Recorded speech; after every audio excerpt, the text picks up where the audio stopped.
Eastern Michigan University's Division of Information Technology supports students, faculty, and staff by providing information technologies that align teaching, learning, scholarly activities, and administrative services within the university's mission. The Division of Information Technology puts large effort into its security awareness program. Unfortunately, it is not always like this and not always this easy. To understand the process and how the IT Security Awareness Program came to be, let's backtrack a couple years to follow their progress. About 4 years ago when we were doing this, we didn't have a campaign. We didn't have anything like this. It was pretty lackluster. We weren't very successful. The year was 2012, and the Division of Information Technology was operating in a vacuum. This meant during that year and before Division IT had no strategy in place and did not collaborate. Because of this, Eastern student, faculty, and staff's growing issues of cybersecurity problems were not being addressed. One of the professors in the College of Technology, Dr. Samir Tout, he came to us and said, hey, would you like to collaborate on some security awareness activities and kind of build some awareness on campus? And we're like, oh, this is great, this is perfect. In the following months, they started brainstorming ideas of how to get safety tips out to the campus's population.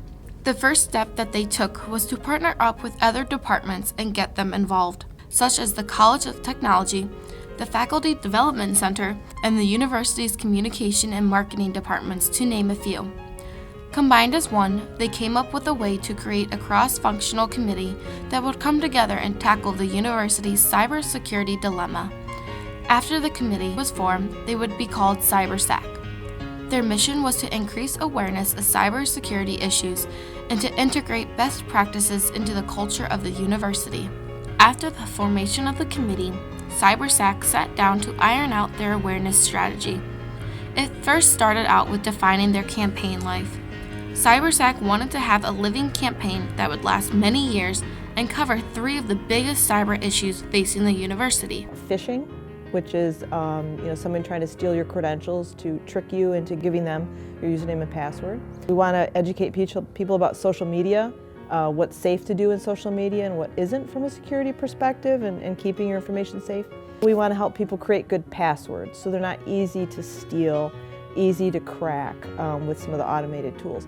After pinpointing the issues that needed awareness, the slogan, "Think before you click, post, type," was created. Once the slogan was created, it was time to start branding the campaign. This led to the formation of the eSafe graphic logo, the eSafe lock. With 2013's October's Cybersecurity Awareness Month on the horizon, it was time for CyberSAC to start collaborating. The university's marketing department created 3 editorial cartoons that represented the slogan. The first editorial cartoon covered Click, and it showed an EMU student clicking on a phishing email and the repercussions involved. The second editorial cartoon covered Post, and it showed an EMU student in a job interview because of their social media posting habits. The third editorial cartoon covered Type, and it showed an EMU student's password being compromised because he had it displayed where it could easily be found. These 3 editorial cartoons were published all over campus and helped aid the raising security awareness. In conjunction with the editorial cartoons, the development of the 3 eSafe safety videos followed the slogan covering the same 3 topics. Hey Ben, would you like to hear a password joke? Sure, let me hear it. Ready? What was Forrest Gump's password? I have no clue. What was it? 1 Forrest 1. In order to accommodate to a changing media world, the videos featured animated cartoon mascots that helped walk a troubled EMU student through the 3 cybersecurity topics. Be on the lookout for fishy keywords, such as update account, Check. validate, Check. verify, Check. click here, Check.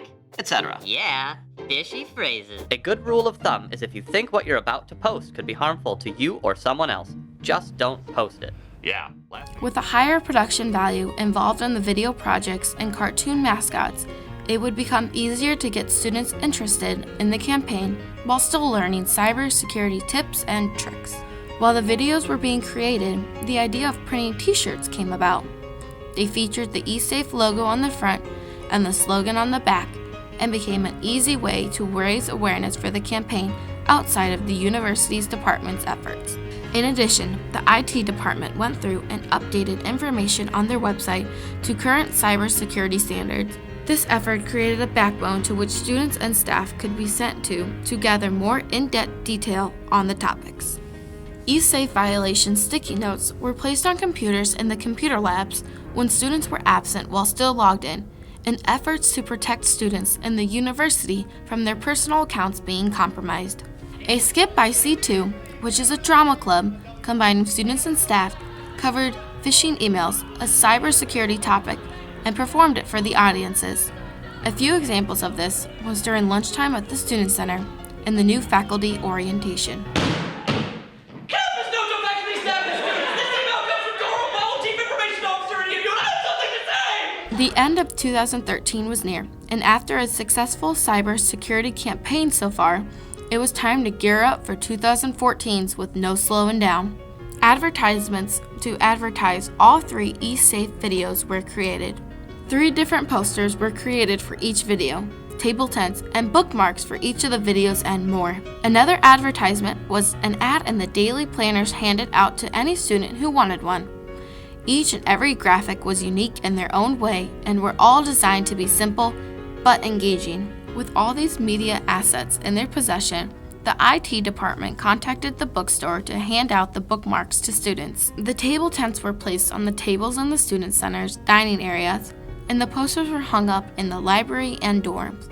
The campaign was in full swing, and the results were showing. E-Safe tables were set up during campus events and also in high-trafficked areas on campus. With doing so, campaign members were able to pull in students and explain security information on a one-on-one basis. There is one thing that really stood out this year. I'll start with that. When we did the engagement tables, and we had a table where we showed students and staff a website, and they could type in their password, the current password, or they could make one up. It didn't have to be real. It didn't display it on the screen.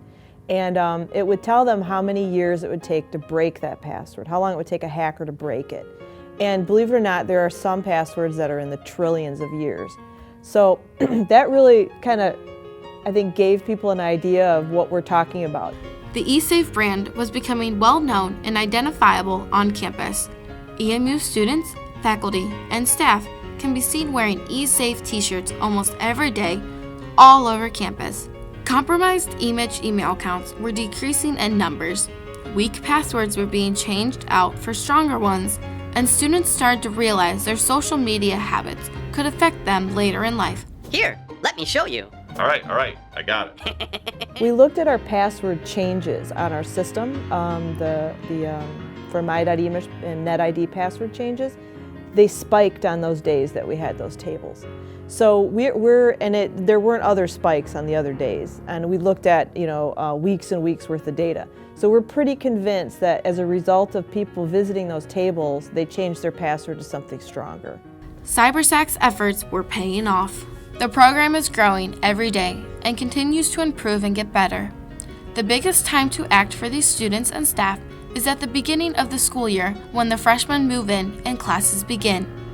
This is their biggest time of year to get people aware of the campaign because new students and staff may not know how important cybersecurity is and the steps people need to take in order to be cyber safe in college. People graduate from this university every year, and then you've got a new group of freshmen coming in. There are also people that, for whatever reason, they haven't gotten our message yet, or it's just not the right time to receive it. So I think we're constantly in flux. We've got to just keep staying fresh, keep relevant, keep researching what's the newest trends, what are the biggest threats, what's new on the horizon. So, I mean, this campaign is just going to keep going and morphing as the community needs us. In 2012, Eastern Michigan University's Security Awareness Program was a failure with hope to be good. But over the course of the next 2 years, and fast forward to present day, the program has passed the good and is now great. It all started with problems that needed to be solved with no direction to pursue. But through determination, hard work, and collaboration, the Division of Information Technology's Security Awareness Program was able to pull the university together in a successful attempt at solving the campus's cybersecurity issues with outstanding results. While the campaign is still young, it shows no signs of slowing down. Well, we're going to keep the click, post, type for 2015. We also want to continue doing one thing every month. What we'd like to really focus on is during the holidays, people get a lot of gifts. You know, they might get a new laptop, a new phone, and we want to make sure people keep those secure, keep them locked, keep them in their eyesight. So those are the types of things that we'll be doing as much as we can. When in doubt, get help and verify the email's actually legitimate. Good to know. And hey, just remember, think before you click, post, and type.